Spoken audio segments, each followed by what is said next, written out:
The question is, can he keep up the momentum going in with 19 others in this race? He is leading the Democratic path, according to a new Washington Post ABC News poll. But with 54% of Democrats still undecided, obviously, it's anyone's game. So let's discuss with GOP strategist Evan Siegfried, former Bill Clinton pollster Doug Schoen, and liberal commentator Danielle McLaughlin.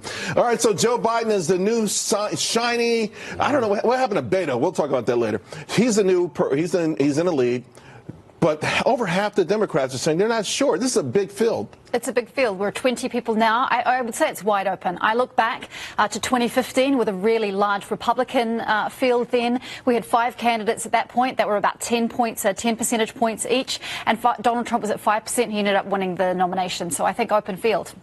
Doug? Yeah, I agree. I'd say Biden's come out of the box pretty darn well. I thought the exchange with the president today was to his advantage. I think his talking about Charlottesville made sense. He's leading, but it is an open race. Well, but he started with the Charlottesville thing, which upset a lot of people because it's one of these things where if you listen to an entire interview, it doesn't. There are parts in that interview where President Trump clearly says, "Hey, you know what? I'm not talking about these separatists." And some folks are wondering if he should have come into this race with a more optimistic look. And I mean, is this going to be about President Trump's character? Is it going to be a Twitter war between these two? I mean, exactly. I think it's going to be all of it, because when it's President Trump, you really have nothing that's out of bounds. I think, though, where you're right is if he goes for the working class, if he campaigns on jobs, economic inequality, that's the way to go. And so want to go back to the panel. Evan, so Joe Biden's in there, and it just sort of highlights the sort of 20 people, right, the different ranges that you have. And he seems like he's going back to the same playbook. He's talking about blue-collar workers and these kind of things. But the economy is coming on very strongly. And those same blue-collar workers have been enjoying raises like they haven't in well over a decade. Is this the same? Do they go back to the same old template to win this? They have to. They do need blue-collar workers to build their coalition and actually win and have a chance to flip Pennsylvania, Michigan, and Wisconsin. Let's remember, they don't need to win over that many blue-collar workers. The election was only decided by 77,744 votes in those 3 states. So if Joe Biden can peel off as the nominee, 100,000 But can he do it on the economics? In other words, these same folks that did this, these same blue-collar workers in these states that said, okay, I'm going to give President Trump a shot, and for the last 8 months have seen their wages up more than 3% year over year for the first time in about 12, 13 years that anything like this has happened.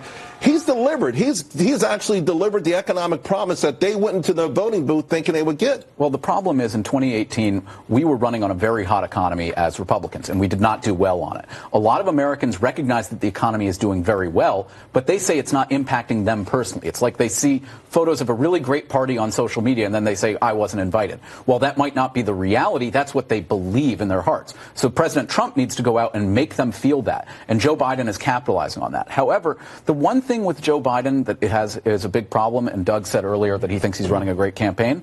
Joe Biden has had some trouble stumbling right out of the gate with the touching gate. While his poll numbers didn't go down, his campaign's response was terrible. And then his appearance on The View on Friday was not a good one. Right. So whomever is there with him on the apparatus, before they start talking about issues, they need to get the ship and everybody rolling. Amy Klobuchar said, Danielle, that this Anita Hill thing is not going to go away. The sorry, not sorry thing on The View, to Evan's point, not going to go away. And he's going to have to figure this out. He offered an apology to Anita Hill. She said, no, it wasn't sincere. She said it was a non-apology apology, and that she was looking for something else.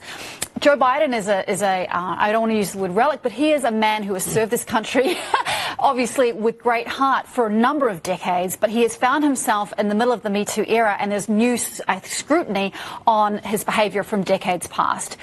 He's going to have to deal with that, but I think he will, if he's going to have to deal with it, so is the president. Doug, you were before this official announcement, you weren't feeling Joe Biden as much. Now it sounds like you may have become a convert. Well, it goes a little far. I was questioning whether he was relevant. I wouldn't call him a relic, but he certainly was not au courant, to speak French. And I thought today particularly was the right pivot. That being said, I can't disagree that the Me Too issues, the touching issues, they're not going away. And if Anita Hill and Assemblywoman Flores stay in the picture, that's bad news. All right, folks, thank you all very much. By the way, Joe Biden is expected at any moment. We will bring it to you as soon as it happens.